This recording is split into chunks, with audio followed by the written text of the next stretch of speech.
guys, it's me, GamerWaLuigiMan, and today I'm going to be talking about some sort of Mortal Kombat lore.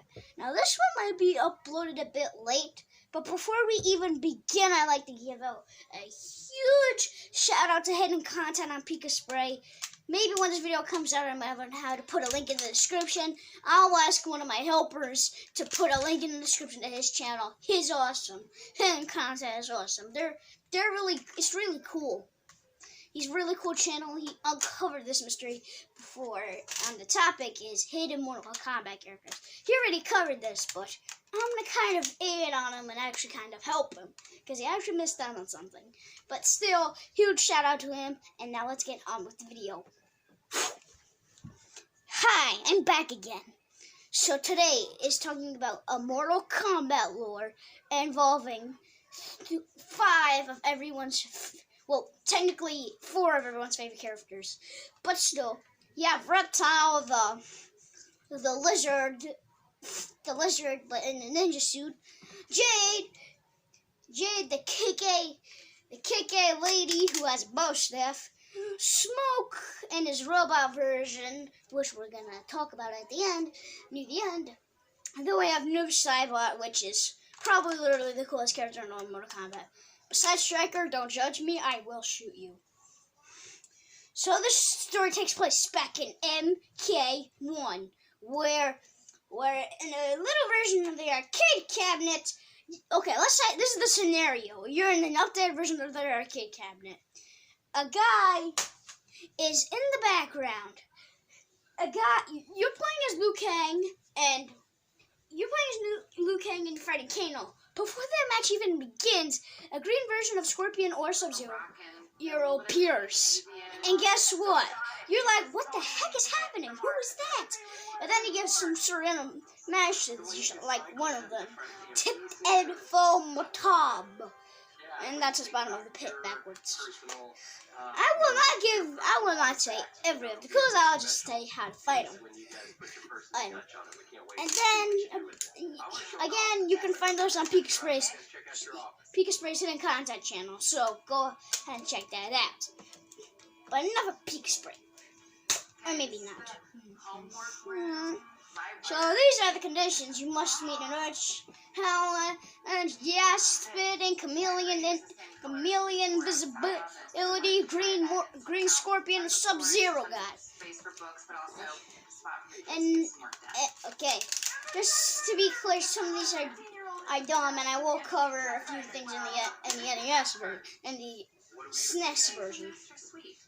So in order to do this, the game must be on the pit stage. You must perform 2 flawless victories. That's pretty hard. You cannot block at all. You must perform a fatality at the end. Not stage fatality, because that won't count for some reason. I don't know. And you have to look, this is in the arcade version, but you have to look to the moon and see if Santa flies back. And that's pretty stupid. Now, the reason why I bring up the NES version is because Reptile displays this message. 10 million points if you beat me. In the arcade version, you only got some sort of number. I don't know what, I do not care, and I do not know. But in the NES version, you do actually get 10 million points, so that's cool. So, as soon as you take off your fatality with Blue Kane, some message appears, maybe lightning will strike, I don't know, and then you take it to the bottom of the pit. Family-friendly version, of course. and then, yeah, fight Reptile. According to Pika Spray, he beat him pretty easily. I mean, these are to the hardest, and you might be thinking, what are his attacks? He has all the moves are only Scorpion and Sub-Zero. And accordingly, someone asked, co-creator of Mortal Kombat, Ed Boon, which is going to play an important part, said that they had no extra memory space to form another character. So that's why they only made a green Sub-Zero Scorpion, whatever you want to call it. I was not told that when MK2 came out, where finally, he was a playable character, and he got his iconic acid slip attack, along with his invisibility powers, as long as a true iconic character select screen. But now, but going back to MK1, someone had so much theory that there was another character that probably most of you know, Ermac. He was supposed to be in the game. This rumor got so out of hand, and don't copyright me, Pika Spray, I love your channel. It got so out of control that the other secret characters in Mortal Kombat 2 teased about it. They would say, Ermac who? Ermac who? Ermac who? And that's pretty stupid. And in Ultimate Mortal Kombat 3 or even MK Trilogy, I'm not really sure, he was even a freaking playable character, even though he was kind of weird. It was not until later games such as MK Deception. Yeah, MK Deception, where he would finally be granted as a true character. But now we move on to Mortal Kombat 2. Shut up, Ermac, you're done. So in MK2, instead of having one character, we have a total of 3. Jade, which is the cool katana, the one I would more likely play as. Smoke, which is downright the coolest Mortal Kombat character ever. And Noob Saibot, which is, black. Seriously, he's black as that computer screen, but I won't show you it. So, these things are pretty difficult, and they all have specific directions. Again, I will not theorize any of the hints. You must go to Pika Spray. You must go to Pika Spray hidden content. But listen here. So here are the conditions you must meet in order to fight Jade.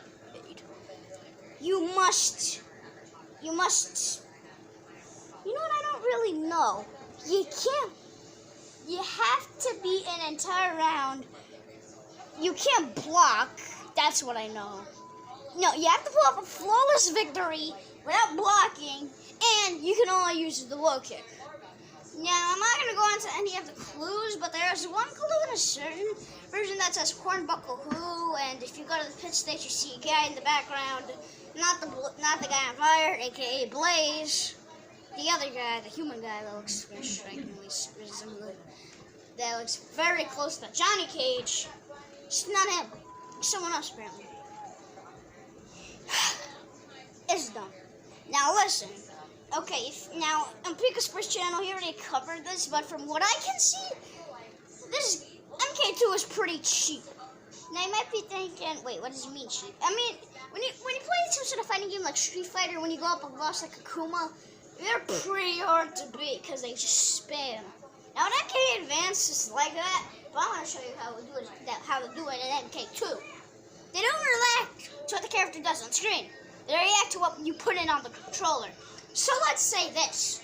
You low kick, you're playing as Reptile. You acid spit at Shankshan. Shankshan will block, and then counterattack by turning it to Katana throwing fan. Yeah, it's pretty bad. It's, as Pika Spray would describe it, he would say it's like playing rock paper scissors when your opponent saw what you pick. The only way to win is if your opponent lets you. And Jade is no exception. She's like that, but much higher. Her frame rate is faster. And, oh, yes, I repeat, oh, projectiles don't go either. Want to use Liu Kang's Fireball? Not going to work. Want to use Sub-Zero's Freeze Attack? Doesn't work. Do you want to use Johnny Cage's Ball? You can't. Do you want to use Baraka's Claw Flame? You can't do that. You want to use Katana Span? It won't work. Dang, that's a lot. And according to Pika Spray, he wrote the corner that sometimes the AI has an extended grapple, and it's okay. But they're pretty cheap, and they're pretty hard to beat. Now move on to the almighty Praise Smoke. This guy is awesome. He's my favorite because of his design. He's so cool. Now, before we start, we need to mention the sound designer of the game known as Dan Forden. Now, Dan Forden, he was the sound designer of Mortal Kombat. Now, whenever you play MK2, let's just say you're in this scenario. Let's say, okay, I need to start coming with the scenarios. So let's say this happens. You're playing as, let's say John Baraka, and you're fighting Sub-Zero. Uppercut him long enough, and he would pop into the bottom right corner doing this. Toasty! Yeah, he would just randomly appear and just say Toasty. I don't know why, but here's the conditions that you must to fight the almighty Smoke. Okay, so number 1, you must be at the pit stage. Again, there's no stage selection. This isn't MKX. You better shout at me. I hate to tell you that. I'm sorry. So there is no time. So you have to be at the pit stage. You must perform uppercuts until little Mr. Toasty comes in the corner and says it. As soon as that happens, hit start and hold down. Line flashes, you'll still be at the pit stage. Know of that weird ghost. Get out here, Cloaker, you marvel. And then boom, you fight Smoke. This time, instead of fighting a fast version of Katana, you're fighting a fast version of Scorpion. Pretty difficult. And now we move on to the Cybot. Now, I'm going back to the hints for one more time. He gives no hints. None. The only rumor to his existence is when the others mention they are 1 of 3, which is one of their hits. Now, to beat this guy is very simple. All you need to do is win 50 matches in a row. Only if you're playing at St. Genesis, though, you only need to win 25. After that happens, unless you will display, the fighter will wait to you beat him easily. You beat him, boom. Now I move on to MK3, where we finally get to play as Kano and Sonya again. Thank God. And hopefully you know who Cyrax and Sector is, because this one's going to blow your mind. Now, whenever you play this game, you would see a middle which has the Mortal Kombat emblem right above Shiva. Oh, I forgot her name is Shiva. Right above Shiva, the female Shokan. I don't know, I think her name is Shiva. Please correct me if I'm wrong. Anyway, whenever you see it, what you want to do is you need to put in the super button code, I don't know. It'll raise up and it'll show the almighty powerful robot Smoke. And then he just plays like Cyrax, a better robotic version of Scorpion. And fun fact about MK3, Scorpion isn't in that game. He's in Ultimate MK3, but still, he's not in there. But that's gonna do it for today's video. Please smash a big fat like if you like this video. Click subscribe if you haven't already. That'll really help me. And hit the bell to get notified whenever a new video has come out. So that's all the time for today. I will now transform into Smoke. Bye bye, suckers.